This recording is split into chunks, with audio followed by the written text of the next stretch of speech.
Sementara itu, Aliansi BEM Bali Utara melakukan aksi demonstrasi di gedung DPRD Kabupaten Buleleng pada Jumat 23 Agustus.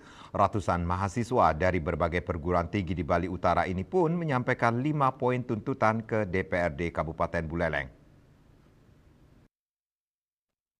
Singaraja. Mereka kemudian berjalan kaki dan melakukan orasi di depan Tugu Singa Ambara Raja sambil meneriakkan yel-yel di sepanjang jalan. Dalam orasinya, para mahasiswa menyatakan tekad mereka untuk mengawal putusan Mahkamah Konstitusi MK. Tak cukup melakukan orasi di Tugu Singa, Aliansi BEM Bali Utara ini pun langsung menuju kantor DPRD Buleleng yang terletak kurang lebih 150 meter. Koordinator aksi Zena Sinatri menjelaskan ada 5 tuntutan yang disampaikan oleh Aliansi BEM Mahasiswa Buleleng. Pertama, tegakkan demokrasi yang substantif dan tegak lurus secara konstitutif.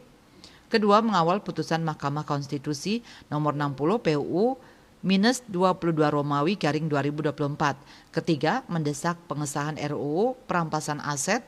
Keempat, menegakkan supremasi sipil dengan mencegah multifungsi ABRI. Dan kelima, menuntut DPRD Kabupaten untuk menyampaikan tuntutan ini kepada DPR RI dengan tempo yang secepatnya. Bahkan dalam orasinya, mahasiswa dari berbagai perguruan tinggi ini sempat menyindir Presiden Jokowi dan DPR RI sebagai pembangkang konstitusi. Pihaknya berencana akan melakukan aksi yang lebih besar apabila tuntutan ini tidak ditindaklanjuti oleh Dewan Buleleng. Masih banyak cara untuk mengawal peraturan yang ada sehingga tidak menguntungkan pihak-pihak tertentu. Keluhan para mahasiswa itu pun langsung ditanggapi oleh anggota DPRD Buleleng dari fraksi Partai Golkar, Nyoman Gedewandira Adi.